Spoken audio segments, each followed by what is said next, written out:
students, welcome to the next lecture of the double integral evaluation.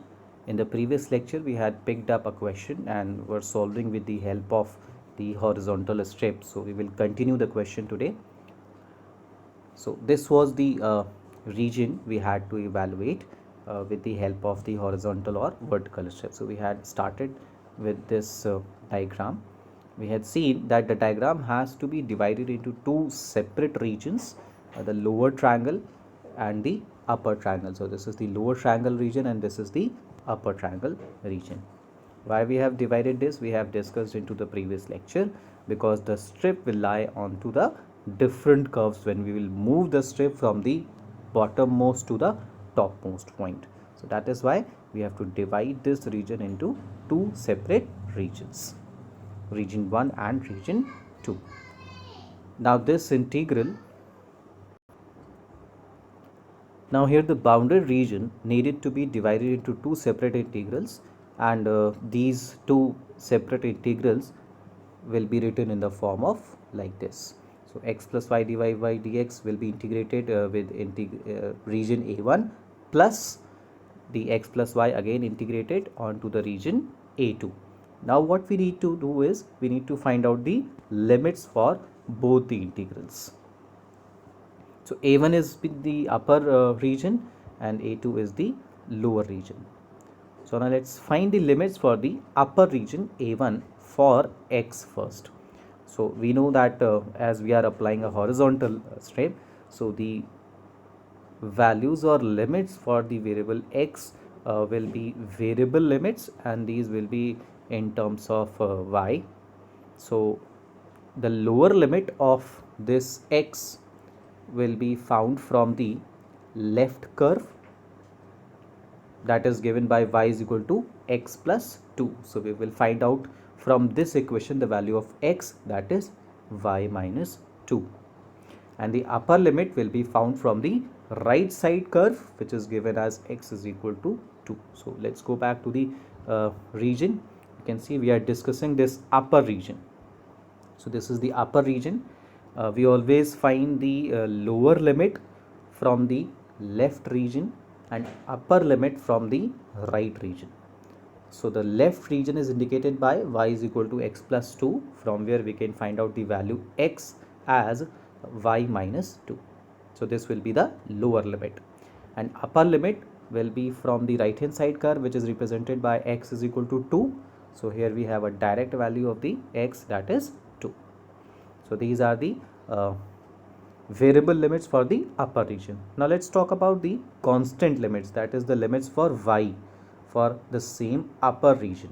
Now we can see the y, the bottommost point for y for this strip is this, because the region is beginning from this particular line and is going to this particular point.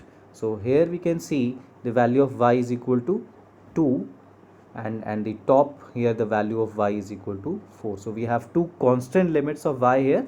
The lower limit is y is equal to 2 and the upper limit is y is equal to 4.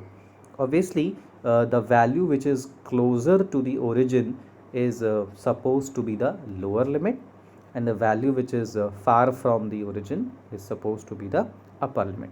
So here the lower limit is 2 and the upper limit is 4 for y. So we can see we have calculated both the limits for so you can see the limits for y. This is y is equal to 2 lower and y is equal to 4 the upper limit.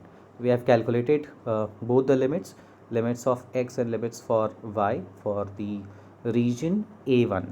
Now let's talk about the limits for the lower region, which is A2. So let's go back and let's see A2, the lower region, which is A2. So obviously first we will evaluate the limits for x, which will be variable limits, and the lower limit will be obtained from the left curve, which is this. This is indicated by the y-axis and it is x is equal to 0. And the upper limit will be evaluated from the right hand side curve, which is this, which is indicated by the line y is equal to x. So from this we have the value of x as y, x is equal to y. So we have two values of x lower x is equal to 0 and upper x is equal to y. Now let's talk about the another variable y.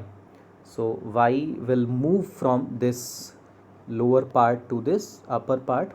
Here at the lower point the value of y is equal to 0, that is the origin, and at the topmost point the value of y is equal to 2.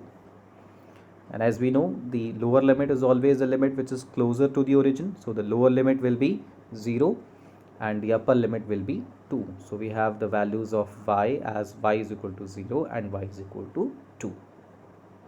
So we have obtained the limits for the lower region also. We can see the value of x is 0 and x is y, and for y the values are y is 0 and y is equal to 2, lower and upper limits. So now we have all the limits, so we can put these limits and can find out the integral. So this will be written in such form.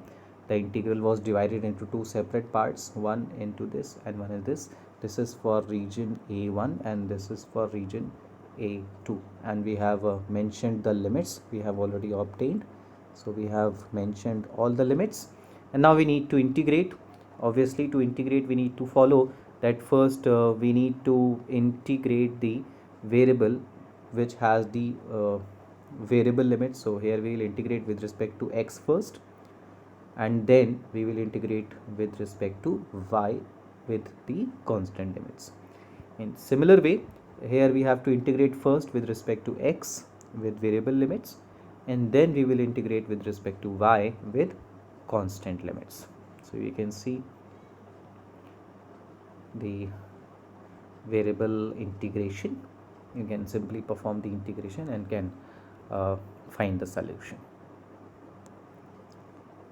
So that's it for the lecture. We will talk about the next is the spherical coordinates. We'll talk about spherical coordinates into the next lecture. Thank you so much.